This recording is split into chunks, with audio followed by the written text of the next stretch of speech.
à tous, je suis ravie de vous retrouver après une période de pause concernant mes vidéos. Et vous allez comprendre peut-être tout à l'heure pourquoi il y a eu cette pause. Mais avant qu'on rentre dans le vif du sujet, j'avais juste envie de partager avec vous simplement le fait que parfois c'est vrai que je ressens un petit peu de la frustration via l'outil vidéo. Parce que j'ai souvent des messages qui me viennent, mais sous la forme plutôt de textes. Et c'est vrai que publier des textes via les vidéos sur YouTube, c'est pas l'idéal. Et donc en général, les textes, je les publie ou sur ma page Facebook ou via mon site. Donc les gens qui s'inscrivent sur mon site, si vous vous inscrivez sur mon site, vous recevrez les messages directement dans votre boîte mail. Mais il y a aussi donc sur les chaînes YouTube l'onglet communauté. Alors j'ai pas encore très bien compris comment ça fonctionne, qui voit quoi, etc. Mais il y a apparemment moyen de publier des textes via l'onglet communauté, mais je pense que pour pouvoir le voir, il faut activer la petite cloche si vous êtes inscrit sur mon site pour pouvoir recevoir les notifications et pour voir quand je poste. Mais sinon, n'hésitez pas à aller voir dans la description donc les liens internet pour ma page Facebook, pour mon site internet, et n'hésitez pas à vous inscrire sur mon site internet pour recevoir tout ça directement dans votre boîte mail. Alors dans cette vidéo, j'avais envie de parler de dualité. Et je vais aussi parler donc de mon expérience personnelle, ce que j'ai pu expérimenter il y a quelques mois, parce que c'est vrai que je suis quelqu'un qui n'aime pas dans la vie forcément parler beaucoup de moi, ou parler de ma vie privée, etc. Mais j'ai bien conscience que le fait de partager mon expérience personnelle, c'est bien plus puissant que simplement d'expliquer ou de parler de concepts spirituels vaguement abstraits. Et donc c'est pour ça que je vais partager tout ça avec vous aujourd'hui. Alors c'est vrai que quand on parle de dualité, on nous dit souvent qu'il y a une sorte de guerre entre lumière et ombre sur cette terre. Et il y en a d'autres qui vont nous dire oui mais la dualité en fait c'est une illusion. Alors qu'est-ce qui est vrai là-dedans? Je dirais que les deux sont vrais. Parce qu'il y a effectivement ce qu'on pourrait appeler une guerre entre la lumière et entre l'ombre. Mais en même temps, on est vraiment en tant que collectif humain dans ce cheminement où on est en train de dépasser cette dualité. Mais on n'est pas encore là, on est en chemin.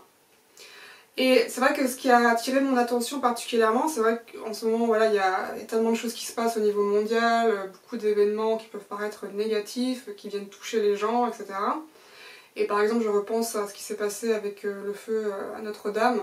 Et à ce moment-là, j'ai vu qu'il y avait beaucoup de gens quand même qui focalisaient encore sur l'aspect ombre de cet événement, c'est-à-dire le complot qu'il y a derrière, etc. Et je ne dis pas que c'est pas quelque chose qui existe.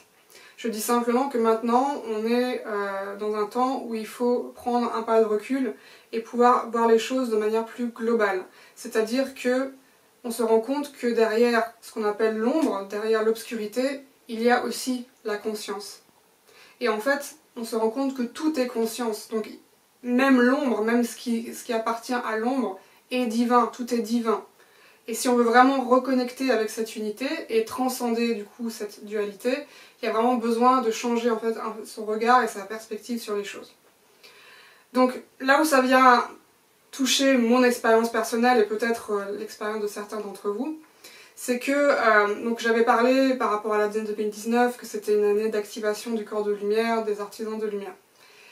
Pour activer ce corps de lumière, ce qui veut dire en fait que c'est l'âme qui commence à s'intégrer pleinement dans le corps, on va passer par tout un processus de dépouillement. Et moi, c'est ce que vraiment j'ai vécu depuis la fin 2018.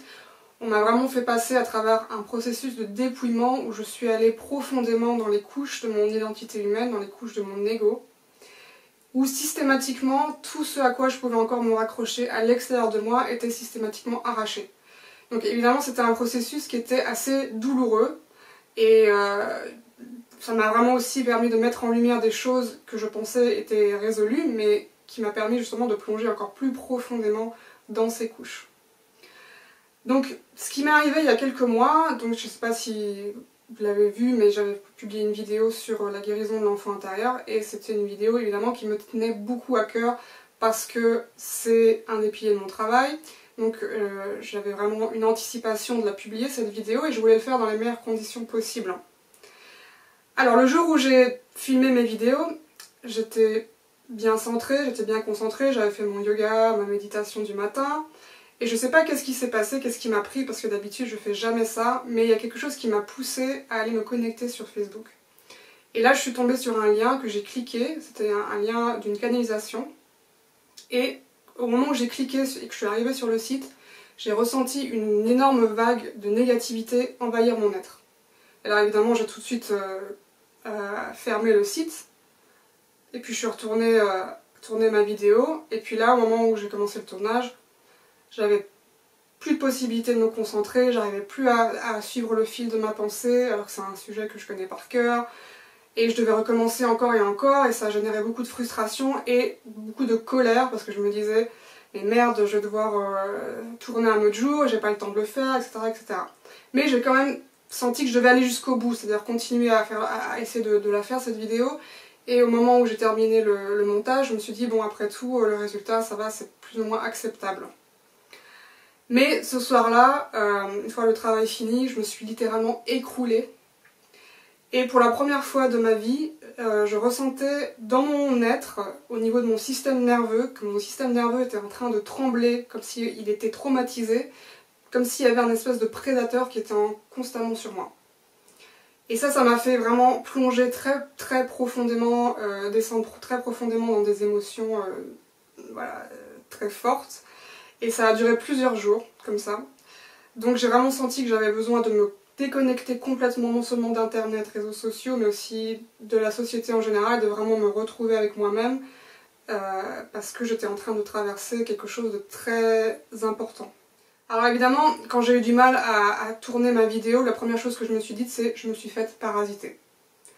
Alors au début je me suis juste dit je me suis faite parasiter, mais au fur et à mesure que les jours avançaient, j'ai bien compris qu'en fait c'était une attaque psychique en règle, et que c'était directement, voilà, ça me visait directement au moment où j'allais vraiment faire quelque chose qui me tenait vraiment à cœur.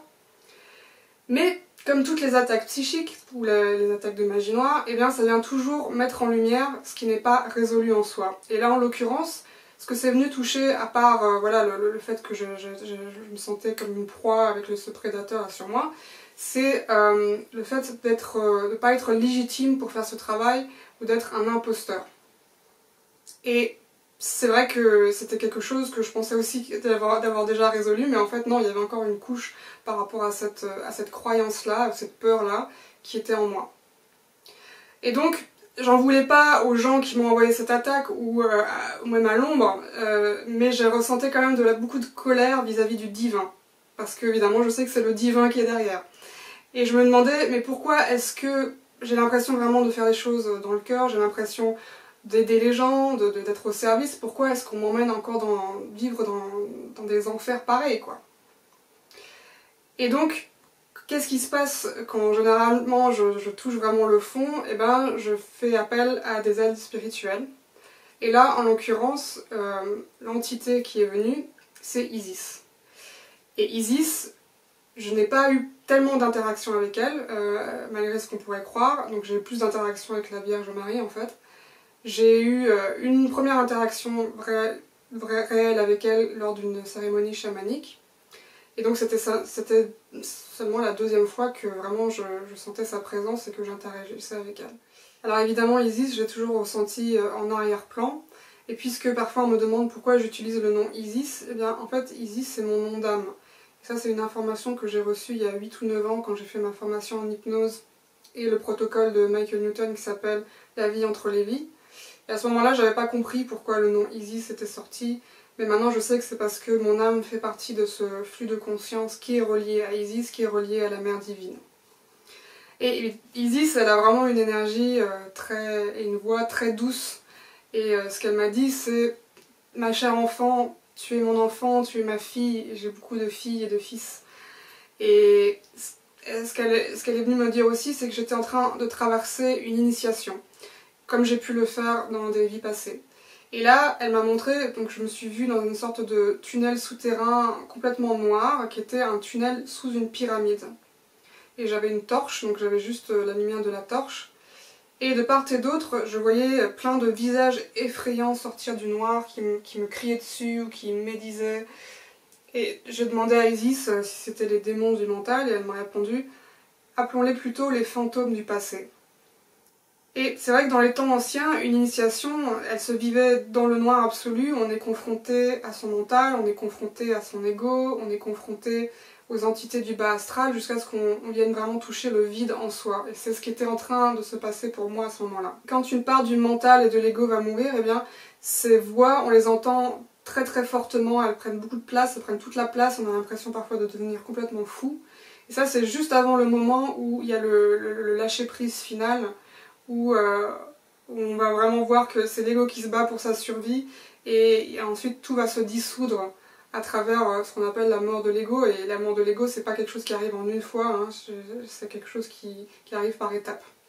Et Isis m'a montré qu'au bout de ce tunnel noir, il y avait une grande salle en or avec un trône doré et un plafond à ciel ouvert qui laissait apparaître un bleu intense dans le ciel. Et elle m'a dit: aussi noir et intense que puisse être la nuit, le soleil se lève toujours à l'aube. Et puis elle m'a montré mon reflet dans un miroir, et ce miroir il a éclaté en 1000 morceaux. Et elle me dit: ce reflet de toi dans le miroir, ce n'est pas toi, ce n'est plus toi.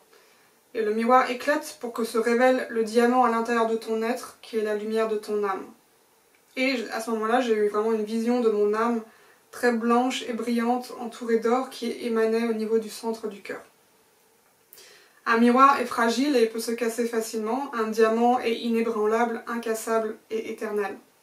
Donc c'est comme si c'était une métaphore pour parler de notre identité temporaire et de notre âme. Elle m'a aussi demandé: où est-ce que tu places l'autorité en toi?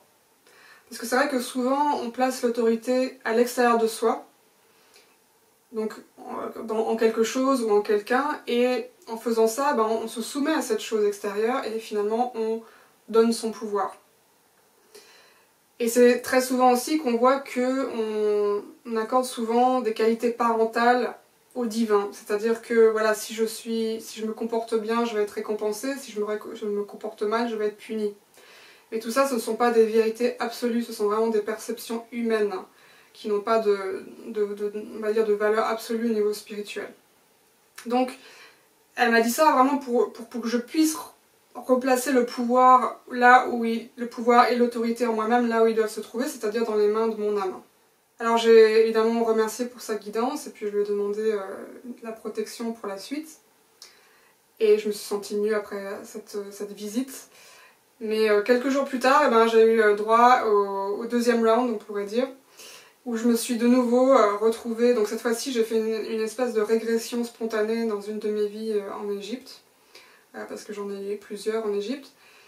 Et de nouveau, je me suis retrouvée dans les enfers émotionnels. Donc je me souviens, quand c'est arrivé, je me suis dit: non, s'il vous plaît, non, ne me ramenez pas là-dedans.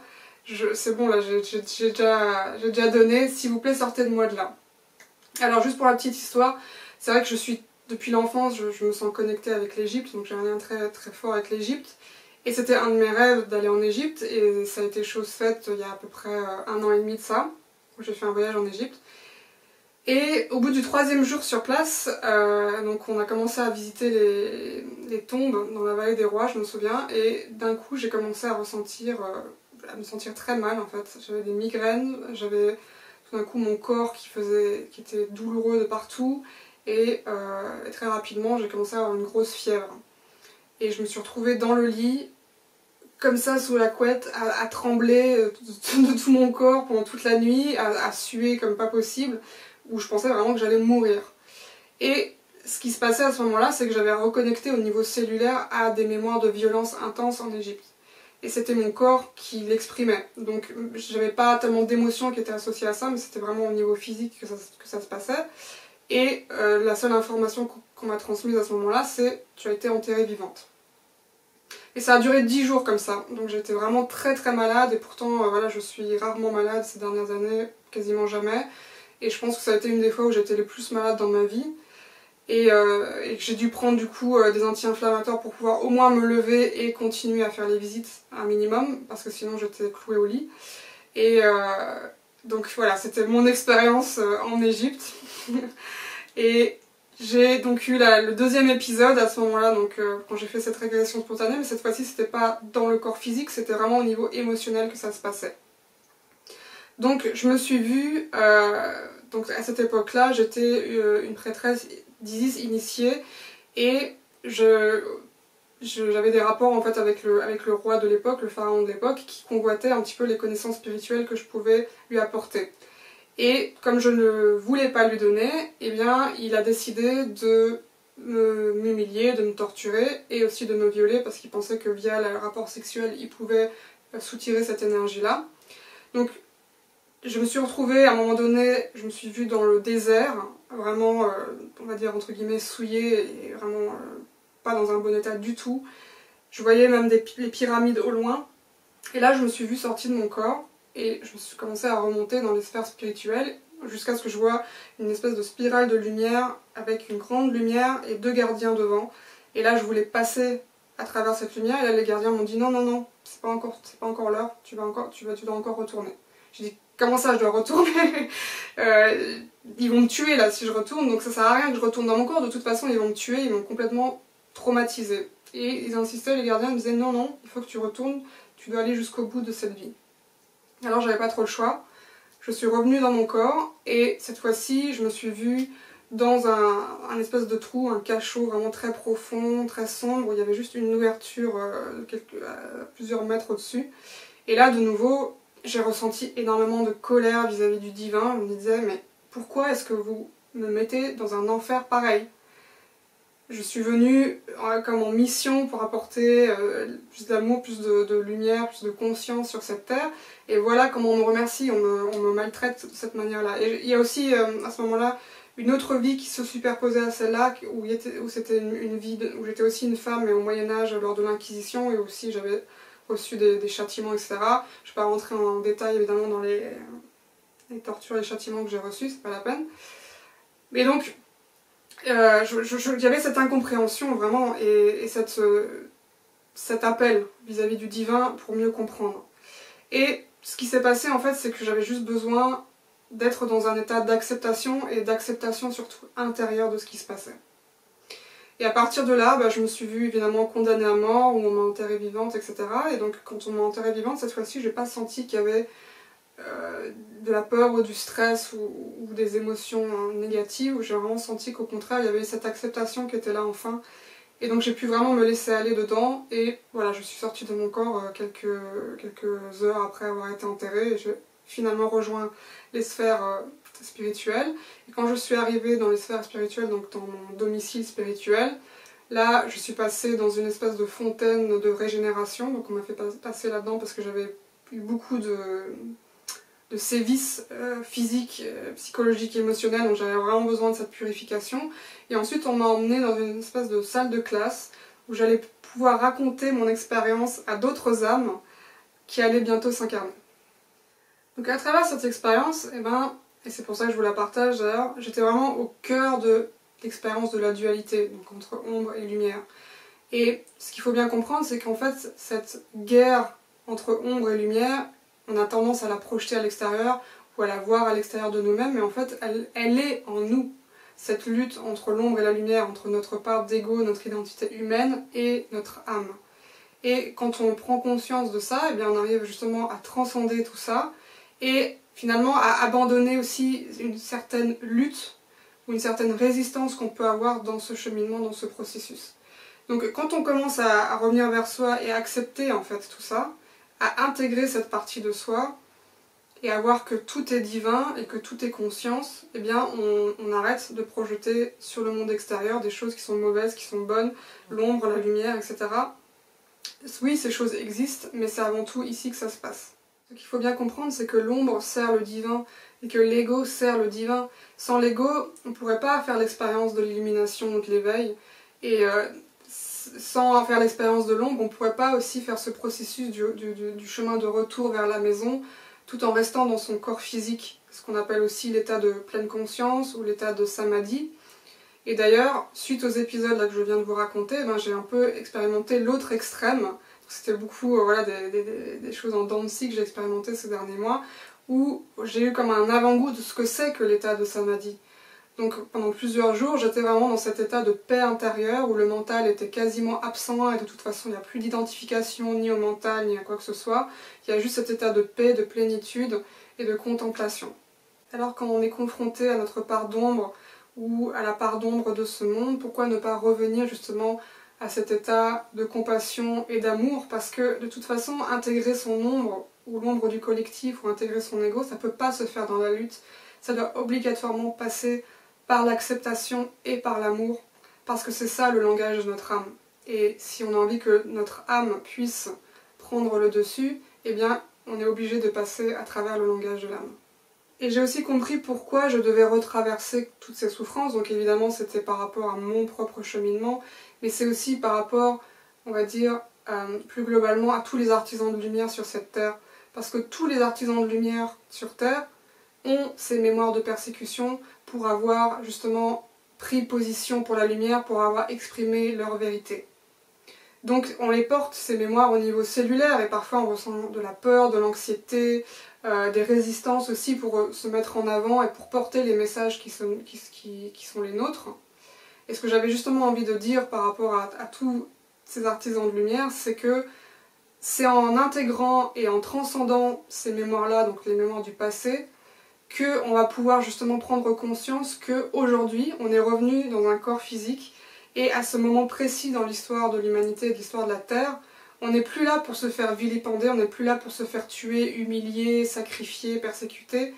On peut maintenant vraiment exprimer qui on est réellement dans notre vérité, on peut vraiment prendre position pour la lumière. Alors prenons tous position pour la lumière et n'ayons plus peur maintenant des conséquences parce que le moment est venu vraiment de faire ce cheminement ensemble, et ensemble on va vraiment transformer cette planète.